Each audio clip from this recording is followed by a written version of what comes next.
Hey, what's going on? So this is your girl Meredith, and I believe we're on day 6. I'm not quite sure. If I start to lose track of numbers, just disregard the numbers. I'm gonna just pretty much tell you what the last section of this home buying process was, and then get up to speed on this one.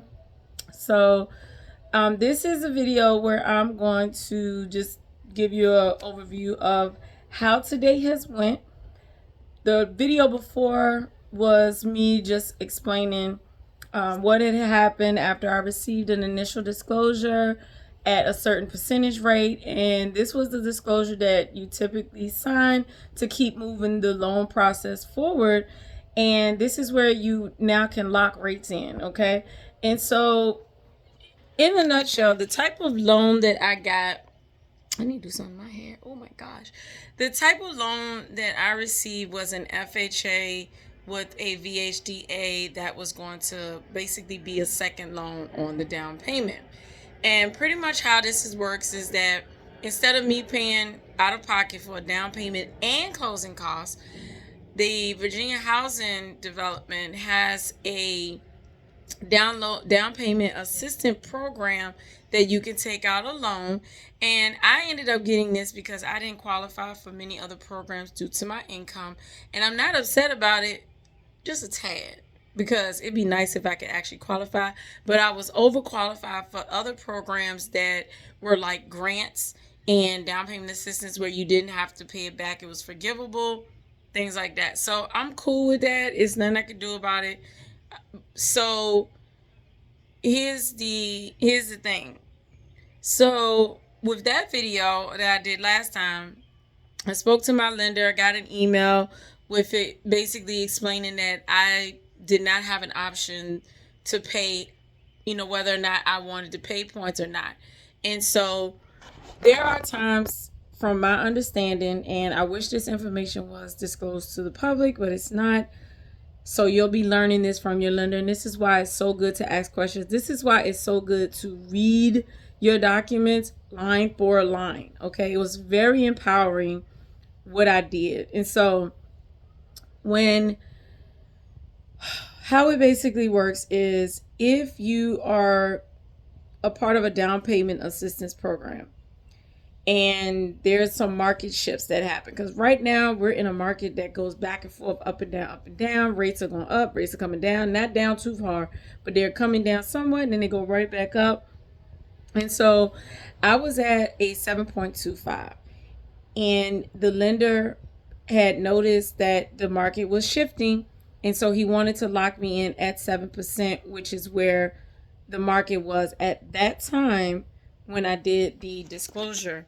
And what ended up being a miscommunication, and I appreciate when the lender explained this process, is that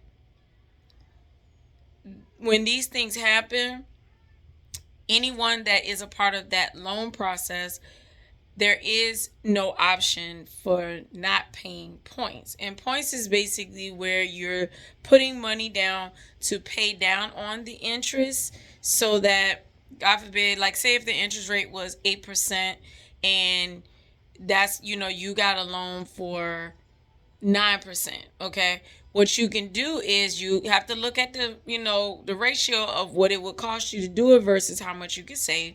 And if you want to buy it down to 8%, then you would have to pay points. Okay. And you can look this up. I may not be explaining it to the exact T, but that's the way I learned it. And it's going to save you in the long run in your loan term. So every month that you're paying, you're basically paying down money towards the closing costs to be able to pay less per month on your mortgage. And I also found out that the points that you do pay out are tax deductible. Okay, so it was still a win-win.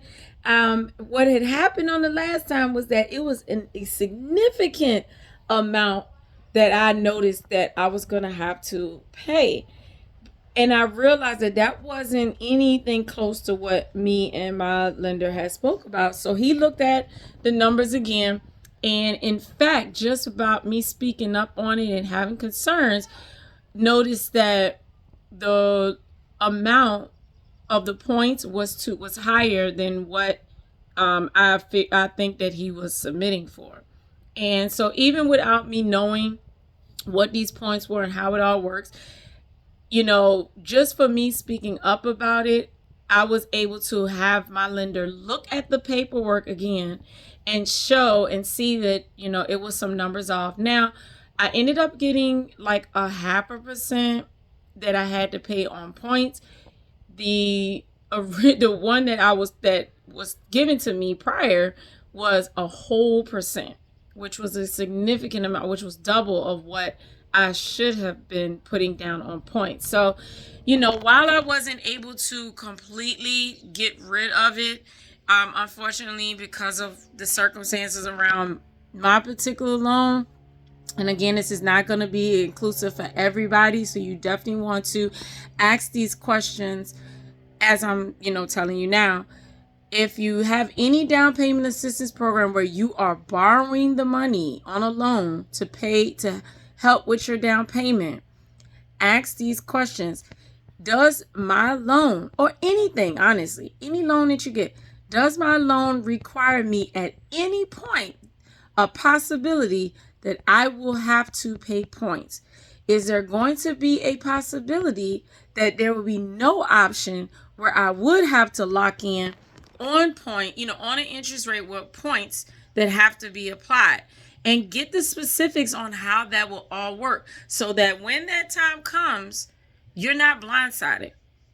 And I expressed how I felt to my lender and also to my realtor, and I'm appreciative and grateful that my realtor has my back and knows, my goals, but also understands that, this was a genuine question. This was a question that should have been asked, and I felt empowered. I felt like I finally was able to say what I had to say, speak my mind, ask a question in a respectful. Everything was respectful all the way through. Nobody was irritated, agitated. I just felt, that my voice was heard.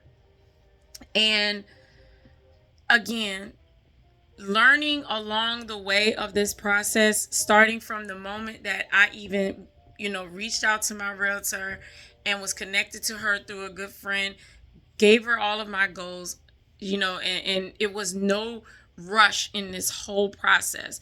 I felt that all of this information that I was able to absorb, I was able to study it, I was able to regurgitate it. I felt that now I am in a position where I am not going to be swindled. I'm not going to be bamboozled. And that is the most beautiful place to be. And so if you're listening to me, please do your due diligence as you're moving through the process of home buying. Before you pick a house, before you decide that, yes, this is the house that I want, start from the moment that you tell yourself or your significant other, it's time that we start moving forward with purchasing a home. This starts before y'all start saving. This starts actually in the conversation where y'all start saving up for a house. How much is it going to cost me to do this? How much do I need to put aside? What am I doing now? What are my current financial habits? What does my debt look like? What does my credit score look like? What does my credit report look like? What does my bank account look like? Okay? Get with your realtor, and you can also reach out to housing counselors that are in your area, okay? And ask them, what are the things that I need to do to get prepared for this process now? The beautiful, beautiful thing also too about this world we live in, and this is 2023. I don't know who's going to hear this. I don't know if this will be a 2034 video scene, but I'm telling you this from a 2023 perspective. We have social media. We have so many different things out there that are allowing us to get information without being in the blind, in the dark, okay? You can go to the library. You can go on Amazon and invest in a book about the home buying process step by step, okay? You can go on YouTube and look for somebody that you can connect with Again, the person that I've connected with that has taught me so much was MG, the mortgage guy. Dave, with the housing culture. I'm sorry, Dave Coins with the housing hit from his perspective. He's also taught me a lot. Again, I will drop the links to their YouTube channels on here. They're also on social media once you find them on YouTube. Wealth of information. And they are not just, people just spitting out the side of their head. These are individuals that are loan officers, have been loan officers, mortgage brokers, realtors. They are in the game. Okay. They are in the game and they are dropping knowledge on us. All right. So I want you to take advantage of that. But again, today, I had a full open conversation with the lender and we got down to the bottom of it. And I'm so grateful because, this individual didn't have to do it. Could have just been like, oh, well, you get over it. But was like, you know what? I understand where you're coming from. I respect that. I get it. And so, moving forward, it's just going to be a process where we're going to take even more time to get things done. And we're still going to be within the time frames that we have to be, okay, because there's still time frames. So you don't want to go too slow because they have to keep a rhythm in order to turn this process over. And so, God, it was just amazing. And the repair addendum, okay, we sent the repair request over to the seller. And the seller was like, yes, we will repair everything that you requested. I was like, what? Guys, when I told the lender and the realtor told me, everybody was shocked, okay? And I'm telling you, when you pray on your situation, when you know the things that you want, if you're moving in alignment, and not marrying this house, we're dating right now with the house, okay? We will not marry this house until we're in it. And that's where you want to be. You do not want to be on another side of this. Okay, you don't want to use the emotions of purchasing a home. Okay, you want to have something that you like about the house. You also want to look at the financial perspective, the informed decision-making process. You have to do that. So yes, we are moving forward. I'm sending off my engagement letter, which goes to the attorney so that they can do a title insurance. They can look at the title of the home to make sure there's nothing on that house, like no deed that hasn't been signed off, no outstanding taxes. And the great thing about me having a title insurance attorney is that they're going to take that into a court or system arbitration and handle that so that I don't have to do it. Now, had I not got a title insurance attorney, this would have been a hot mess if something comes back and the title is not clean on that home, okay? Financially, it can destroy people. And so, because whatever is on that property that's not paid on, you now assume that financial responsibility, including what you already have. So we're trying to go in as clean as possible, and whatever else is outstanding on the home is going to be released from our names. Okay, our names will not be attached to it. And that's why getting an attorney with this process is important. And typically your realtor will, refer you to someone, or the lender can refer you to someone, or you can do your due diligence beforehand and get an idea of who are the attorneys that deal with residential real estate in your area. Commercial real estate, if you're somebody looking to invest in flipping homes. So that's where we are right now. And once this process is done with the engagement letter, once they start doing their title search, they will send that information to the lender, letting them know, hey, all things are clear. The lender has my disclosure, so they are running that through an underwriting process. And then after that, the FHA appraisal will happen, and that takes about a week to 10 days, which I'm not, even complaining. I'm just like in a beautiful space again in my head. But I just want you to see the process, because it can get good, it can get ugly, it can be in between, but it's all going to work out in the end. And you always want to make sure that the team that you are working with in this process is like a ride or die.